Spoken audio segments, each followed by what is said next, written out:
Hello and good evening. Data has now touched every aspect of our life. Thus, it becomes very imperative to discuss it at length. Data localization, data principles, right to own your data are the most talked things these days. And to address this, we now have a personal data protection bill on its draft stage.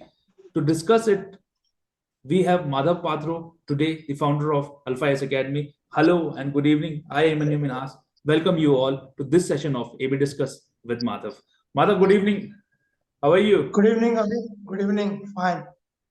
Uh, so Madhav, starting with आजकल data की बात सब करते हैं, है ना? आज हमारे डेटा प्रोटेक्शन बिल की बात कर रहे हैं, डेटा ऑन करने की बात करते हैं। मतलब ये डेटा है क्या? इतना सब डाटा डाटा कर रहे हैं, डाटा है? डेटा डेटा इज मतलब एक इंफॉर्मेशन है, कलेक्शन ऑफ द इंफॉर्मेशन।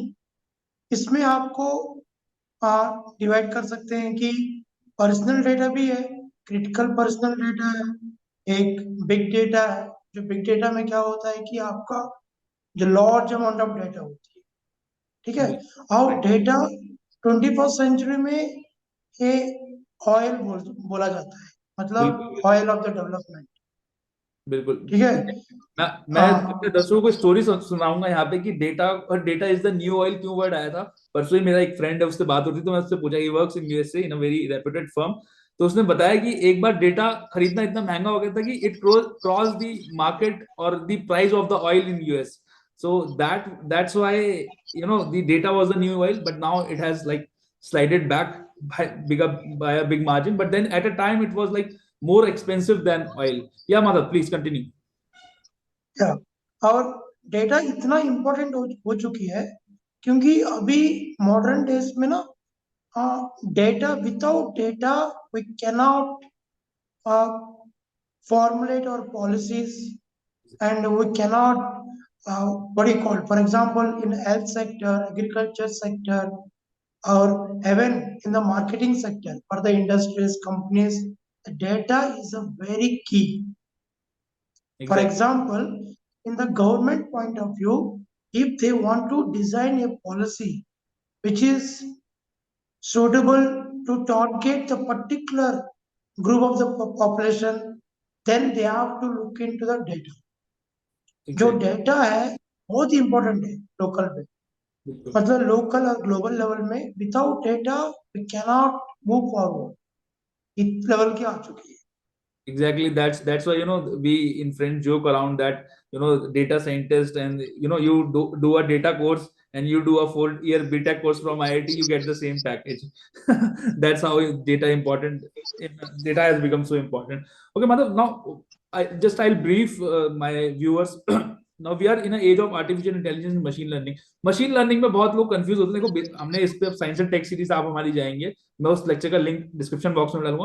वहां पे हमने समझाया भी है कि ए आई एम एल क्या होता है, कैसे डिफरेंशिएट करता है। तो बेसिकली मशीन लर्निंग जो है, अगर आप एक आर्टिफिशियल इंटेलिजेंस को एक लार्जर सेट लें तो मशीन लर्निंग उसका एक सबसेट है। मशीन लर्निंग मतलब खुद एल्गोरिदम्स के थ्रू, डाटा के थ्रू मशीन जो है लर्न करती जाती है, अपनी कॉग्निटिव एबिलिटी को इंक्रीज करती जाती है, and it helps it in decision making, better decision making करती है machine. But then we should be always careful about that the machine should not be deciding for us. That's a very important thing. That's a very ethical point of view also of the artificial intelligence. That's why it has become also important to study artificial intelligence from ethics point of view. Yeah, that's a very separate debate. Mother, but what's the journey? Data's journey in the Indian law, Indian legal system. How it is. India में India में data का जो awareness आया है, एक 10-15 साल से आया है। ठीक है। और हम एक पर्टिकुलर पॉइंट, जो चेंजिंग पॉइंट बोल सकते हो, ये है आपका जो राइट टू प्राइवेसी को जो फंडामेंटल राइट माना गया था सुप्रीम कोर्ट के जजमेंट में। उसमें जजमेंट का है Puttaswamy versus union You know, of India का जो यूनियन ऑफ इंडिया का जो केस में जजमेंट आया था, उसमें राइट टू प्राइवेसी को एक फंडामेंटल राइट माना गया। उसी टाइम पे डेटा बहुत इंपॉर्टेंट हो चुकी है कि डेटा को प्रोटेक्शन करना, डेटा को रेगुलेट करना, और डेटा को कैसे, किस तरह से ग्लोबल लेवल पे और लोकल लेवल पे कैसे उसको प्रोसेस करना, ये इम्पोर्टेंट हो गया था। बिल्कुल बिल्कुल। उसी के बाद इंडियन गवर्नमेंट भी एक कमिटी को अपॉइंट की थी, आप सुना होगा, BN Shri Shri Krishna committee. Right right committee, absolutely. उस जिसके कमिटी ने एग्जैक्टली उन्होंने 2-3 साल अपना कमिटी स्टडी किया था। उन्होंने राइट कुछ कुछ पॉइंट्स बोले थे कि डेटा के लिए एक डेटा लोकलाइजेशन कॉन्सेप्ट लाया था उन्होंने, एक नया कॉन्सेप्ट बोले थे। डेटा लोकलाइजेशन ये होता है कि आप डेटा कहाँ जनरेट हो रही है, फॉर एग्जाम्पल इंडिया में जनरेट हो रही है वो डेटा इंडिया में ही रखना चाहिए। बिल्कुल बिल्कुल। मतलब जैसे अभी देखो, जो भी हमारे जो ग्लोबल MNCs है, ट्विटर, फेसबुक, जो बड़े बड़े कंपनीज है, इवन काफा माइक्रोसॉफ्ट, ये काफा सब, काफा काफा हाँ, एक्सेप्ट वो काफा। डेटा इंडिया में स्टोर नहीं करते हैं। वो डेटा बिल्कुल बिल्कुल वो बिल्कुल। डेटा उनका सर्वर्स US में होता है, यूरोपियन यूनियन में होता है, लेकिन इंडिया में नहीं होते हैं उनका। एग्जैक्टली तो अगर मैं ये BN श्रीकृष्णा कंपनी ने बोला था कि ये डेटा लोकलाइजेशन कॉन्सेप्ट लाओ आप, कि डाटा कहाँ जनरेट करेगी MNCs, वही स्टोर करवाओ। और इन्होंने और एक अच्छा कॉन्सेप्ट लाया था कि राइट टू कंसेंट। ये आप किसी डेटा विदाउट इंडिविजुअल परमिशन आप नहीं ले सकते हो और उसको कहीं पर भी यूज नहीं कर सकते हो, ये लाए थे। उसके बाद आपने सुना होगा कि रिसेंटली जो सोशल मीडिया को रेगुलेट करने के लिए गवर्नमेंट ने IT रूल्स लाए थे। उसी के बाद ये डेटा प्रोटेक्शन बिल का एवोल्यूशन हुआ था, जो अभी हम लोग देख रहे हैं डेटा प्रोटेक्शन बिल, ये इसी का ही रिजल्ट है, आउटकम्स है। एग्जैक्टली exactly, माधव मैं अपने दर्शकों के लिए सिंपलीफाई भी कर देता हूँ कि डेटा कैसे कलेक्ट किया जाता है। मान लिया आप इंस्टाग्राम और फेसबुक या यूट्यूब सब इस्तेमाल करते हैं। मेनली इंस्टाग्राम और यूट्यूब बहुत बड़े प्लेटफॉर्म्स हैं इस टाइम पे। तो बेसिकली मैं आपको बताता हूँ, हम जब रील्स आप स्क्रॉल करते हैं तो आपको कभी देखा है आपने कि आपने एक पर्टिकुलर रील पर अगर आप बहुत देर तक रहते हैं तो थोड़ी देर बाद आपको उसी की रिकमेंडेशन आने लगती है। तो that's a classic example of machine learning and artificial intelligence. In fact you know और अपना अपना व्यूअर्स को और एक बात बोलना चाहता हूँ कि डेटा का इम्पोर्टेंस क्या है, कि डेटा पॉलिटिकल लेवल पे भी कितना इम्पोर्टेंट है। एग्जैक्टली जब 2019 इलेक्शंस हुए थे, तो कांग्रेस गवर्नमेंट ना एक स्कीम लाई थी कि मिनिमम गारंटी जो मनी ट्रांसफर करने की, exactly minimum minimum minimum money जो हर हर को, तो उन्होंने बोले थे कि जो BPL पे, सर्टन इनकम पे, कम पे, लो इनकम होंगे उन्हीं को देंगे। तो उनको डेटा खरीदने के लिए जो नोबेल प्राइज विनर्स थे, बनर्जी सर और उनके कुछ कोलिग्स थे, उनसे डेटा खरीदना पड़ा। बिल्कुल जब बिल्कुल। ये अपना मैनिफेस्टो में जब ये स्कीम इम्प्लीमेंट करने के लिए उन्होंने प्लान किए थे, तब इनको डेटा चाहिए थे। तो डेटा का इम्पोर्टेंट इतना हो रहा है। अभी रिसेंटली जो इलेक्शंस हो रहे हैं कि US का, रशिया का, ये आपने सुना होगा कि डेटा इतना इम्पोर्टेंट होती है कि इलेक्शन रिजल्ट्स भी डिसाइड होता है। रिजल्ट एग्जैक्टली जब जब डोनाल्ड ट्रम्प के टाइम पे मेरे को याद है इतना डिबेट हो गया था। खैर एनीवेज ये भी मेंशन करना जरूरी है कि because we have given a Congress example और हमने उनको थोड़ा सा बैड लाइट में शो किया, तो we are not in favour of any particular political party. We are politically very neutral. our in our understanding, in our and in our actions, we promise you that these are just to give examples. We don't need not write any particular political party's name in the paper or say, but then to give the particular answer we need to tell it in the discussion. Also Madhav, if you could like there's a lot of debate around the cross border uh, data transfer, and that was the main contention between the old data privacy draft bill and the new data privacy draft bill. Now basically I want to tell our viewers that there is the new draft bill of the data protection law. Earlier, the earlier draft was withdrawn in total. Now, Madhav, if you can tell us in just brief words, what's the difference between the two bills, and in particular, what was the problem and what is the issue of cross-border data transfer? ये actually जो 3-4 months पहले इन्होंने एक data bill लाए थे, जो अपने जो प्रेजेंट गवर्नमेंट, वो डेटा बिल में इन्होंने बहुत ही स्ट्रिक्टली बात की है कि डेटा जो डेटा लोकलाइजेशन के बारे में बात किए थे। और इन्होंने ये बोले थे कि जो डेटा जो ट्रांसफर होगी अब्रॉड, बहुत ही रिस्ट्रिक्शंस थे इसमें। पहले वाला बिल पे। लेकिन ये माना जा रहा है कि क्रिटिक्स का माना जा रहा है कि ये एमएनसीज का ब्लैक ब्लैक मतलब उन्होंने ब्लैकआउट किए थे कुछ, अपने वॉइस रेज किए थे। तो एग्जैक्ट उसी के बाद ये हमें ये नया बिल लाए थे। इसमें थोड़ा सा जो क्रॉस बॉर्डर ट्रांसफर है डेटा, उसको थोड़ा सा इन्होंने वॉइस डाउन किया है, डाउन किया, थोड़ा सा डाइल्यूट किया उस लॉ रिस्ट्रिक्शंस को। कम की। हाँ, उसमें मैं आपको एग्जैक्टली। दर्शकों को बता दूं कि पहले ये था कि आप क्रॉस बॉर्डर जो क्रिटिकल डाटा थे उसको आप बाहर ले जा ही नहीं सकते थे, और जो डाटा था उसकी कॉपी एग्जैक्टली। आपको रखनी थी देश के अंदर ही। बट देन अब वो जो प्रोविजन है उसको फॉरगो कर दिया गया है, अब उसके बारे में कुछ नहीं कही गई है, और वही अब मेन कंटेंशन बन गया है।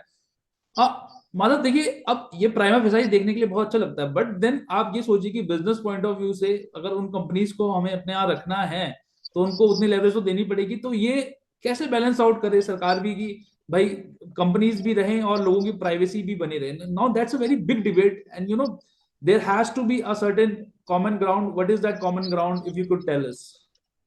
हमें जैसे इसके बारे में थोड़ा एनालिसिस करने के लिए इन्होंने डेटा के जो नया बिल है वो 7 प्रिंसिपल्स दिए थे। एग्जैक्टली। ठीक है, वो वो मैं 7 प्रिंसिपल्स आप लिस्ट बिल्कुल आउट कर दीजिए, बिल्कुल उसमें हमें उसके बेस में हम एनालिसिस कर सकते Exactly. I'll just, in a brief, I'll tell you the Personal Data Protection Bill 2019. The new draft principles are the personal data usage, the principle of data minimization. The third one is the principle of accuracy. The fourth one is the principle of purpose limitation. The fourth one is the principle of storage limitation. And the last one is the second last is the principle is that reasonable safeguards. And the last one is the person who decide the purpose and meaning of processing of personal data should be accountable for such person, and such person is, in a very brief, I'll tell you, such person is called data fiduciary. एक data principal और data fiduciary का भी concept होता है। Data principal होता है कि जैसे कौन डाटा ओन करता है, मेरा डाटा है तो मैं डाटा प्रिंसिपल हूँ, और मैं जिसको वो डाटा दे रहा हूँ जो उसको प्रोसेस करेगा वो डाटा फिड्यूसरी होगा। एक फिड्यूसरी रिलेशनशिप में दी जाती है, जैसे एक लॉयर और एक उसकी क्लाइंट के बीच में फिड्यूसरी रिलेशनशिप होती है कि मान लिया आप अपने लॉयर को बता दें कि भैया मर्डर मैंने ही किया था, बट देन लॉयर कभी भी जज को जाके ये नहीं बोल सकता कि मेरे क्लाइंट ने ही मर्डर किया था, इसने मुझे बताया है। That is very, that is against the code of conduct of advocates, plus that's very unethical also. So but then that information is given in a fiduciary relationship. So fiduciary, information cannot be diverged out. Okay, madam, these were the principles. So basically, if you could, discuss the broader aspect of it. ये जो आपने जो principles अभी list out किए थे, ये Right. पूरा एक राइट टू प्राइवेसी को प्रोटेक्ट करने का एग्जैक्टली। ये डेटा जो पर्सनल डेटा था उसको पूरा राइट्स दिए थे कि इसमें किसी पर्सनल डेटा मिसयूज ना हो, उसकी राइट्स वायलेट ना हो। लेकिन at the same time government ने एक डेटा प्रोटेक्शन बोर्ड एक लागू मतलब लाने के लिए प्लान कर रही है। Established किया। वो डेटा प्रोटेक्शन बोर्ड क्या होगा कि एक ट्रिब्यूनल जैसा काम करेगा। मतलब आपको कुछ भी शिकायत है कि आपका डेटा मिसयूज हुआ है, तो आप उसको अपने डेटा प्रोटेक्शन बोर्ड के पास आप जा सकते हैं। लेकिन प्रॉब्लम ये है कि क्रिटिक्स का ये वॉइस है कि देखो भाई, आपने डेटा प्रोटेक्शन बोर्ड तो लाए हो, लेकिन ये प्रीवियस बिल पे इन्होंने बोले थे कि इसको एक लीगल सपोर्ट मिलेगा, मतलब स्टैट्यूटरी बॉडी बनेगी जो उसको इंडिपेंडेंट होगा और ऑटोनोमस होगा। वो अपना खुद का डिसीजन, खुद का जो भी काम खुद ही करेगी। लेकिन अभी नया बिल में ये प्रॉब्लम आया कि इसका जो भी अपॉइंटमेंट और इनका जो टेन्योर्स है, सैलरीज है, कुछ भी है, ये पूरा सेंट्रल गवर्नमेंट के हाथ पे है। तो बिल्कुल ये बिल्कुल। अभी क्या होगा कि ठीक है, आप जब भी गवर्नमेंट के पास डिस्क्रिशनरी ज्यादा पावर्स आते हैं एग्जैक्टली। तो ये बॉडीज की जो ऑटोनॉमी है ये वायलेट होती है। वायलेट होती है, एब्सोल्युटली एब्सोल्युटली। हाँ, तब ये इनडायरेक्टली इंडिविजुअल का जो राइट्स है, राइट टू प्राइवेसी है, राइट टू कंसेंट है, जो भी है, उसका भी वायलेशन होने का संभावना है। बिल्कुल तो बिल्कुल। यही इश्यू है, मेजर इश्यू। और सेकंड मेजर इश्यू है जो हम लोग प्रीवियसली डिस्कस किए थे कि डेटा जो क्रॉस बॉर्डर ट्रांसफर है डेटा, उसको थोड़ा सा रिस्ट्रिक्शन कम किया कर दिया है। अभी एमएनसीज को थोड़ा फ्री हैंड दे दिया कि आप डेटा मोबिलाइज कर सकते हो। इनफैक्ट ये इनफैक्ट प्रॉब्लम्स है। जो डिस्क्रिप्शन गवर्नमेंट ने अपने पास रखी है कि वो अपनी गवर्नमेंट एजेंसीज को एग्जेम्प्ट कर सकते हैं कि उन पे ये जो लॉज हैं ये अप्लाई नहीं होंगे। नाउ दैट्स हाँ, in exactly. Is a very vital thing और very critical point to note about, because as you correctly said, when the power is shifted in the government side, of course we are not against government, but then it's seen that there might be use of it very arbitrarily and in a very fallacious manner.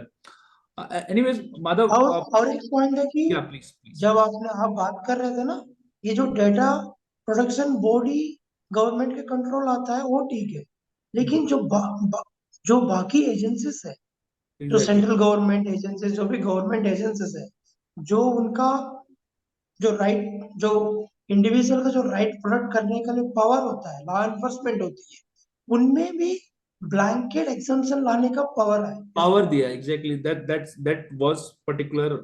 was in particular my point कि ये major issue.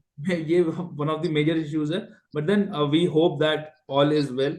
But then moving to the global level, data is not a new thing, and there are global best practices. In fact, couple of times UPSC has asked about GDPR, that is related to European Union. If you could please discuss the best models around the world, in fact the three models: European Union model, the US model, and the China model. What are the data laws in that particular countries or region?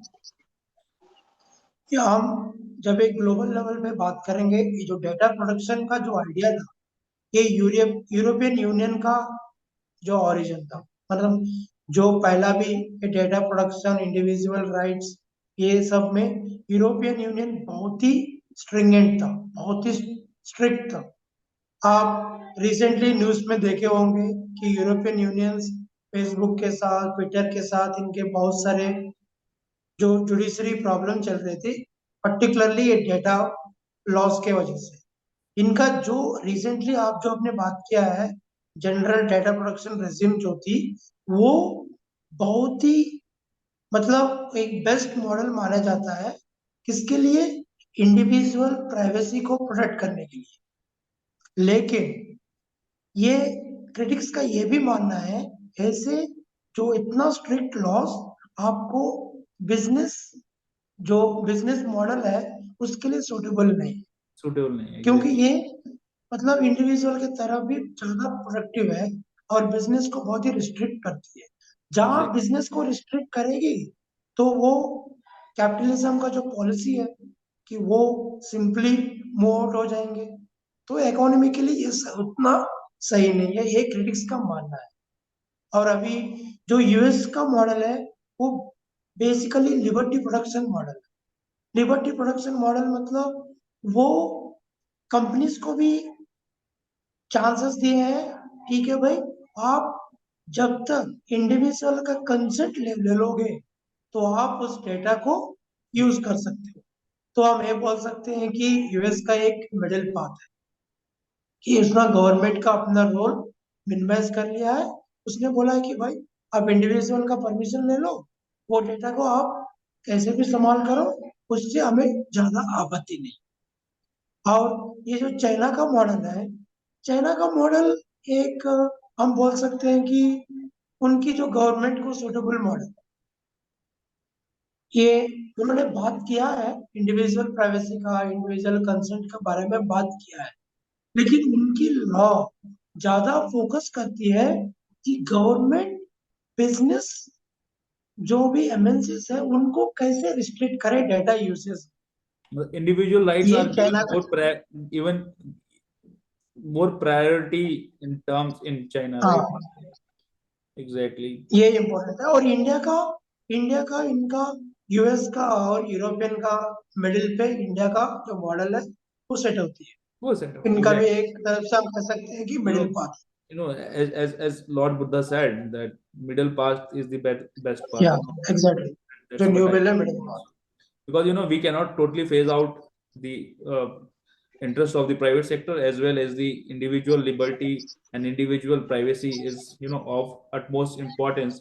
for any democracy and for its citizens. And for the strength of the democracy, these things are needed in totality. Okay, Madhav, coming to the concluding part, what is your analysis of the bill? Where is it heading? इस bill में government ने कोशिश किया है कि एक economic interest और individual rights को बैलेंस करने की, लेकिन एट द सेम टाइम जैसे हमारी थोड़ी सी ये है कि डेटा प्रोटेक्शन बोर्ड को थोड़ा ज्यादा इंडिपेंडेंसी और ऑटोनॉमी रहना चाहिए, क्योंकि इंडिविजुअल राइट्स को प्रोटेक्ट करने के लिए और गवर्नमेंट एजेंसीज कुछ मिसयूज ना किया जाए, बस यही इम्पोर्टेंट है। और बाकी जो भी है, और थोड़ा सा डेटा लोकलाइजेशन के बारे में भी थोड़ा ज्यादा फोकस किया होता भी तो अच्छा होता था एट द सेम टाइम। लेकिन ये बिल एक मिडिल पाथ बिल है जो दोनों को इंटरेस्ट पे लेके चली है, तो इसीलिए एट द सेम टाइम ये बिल ओवरऑल सही है। बट जो बाकी जो 2-3 पॉइंट्स है जो उसको रेक्टिफाई कर लेंगे तो ये अच्छी होगी, क्योंकि ये बिल तो अभी डिबेट में जाएगी पार्लियामेंट में, तो उधर जो उनके जो व्यूज और डिबेट होगा तो अच्छी बिल अच्छी एक्ट बनने का चांसेस है। Exactly, Madhav, and that's very inciting and enlightening for us. That's a very good insight given by you. Now, on a concluding note, the revised bill has dropped some of the more contentious rules that govern cross-border data flows after facing considerable opposition from big tech. But at a time of government overreach, the arguably contentious provision, which will vest greater power with the government as opposed to an independent statutory authority, need to be re-examined. And that's our take on the data protection law. And for the UPSC aspirants in particular, there was a question on right to privacy. The question was direct. Right to privacy is protected under which article of the Constitution? Please tell us in the comment box. This question was asked in prelims in 2021 and in 2018. Another question was there. Right to privacy is protected as an intrinsic part of right to life and personal liberty.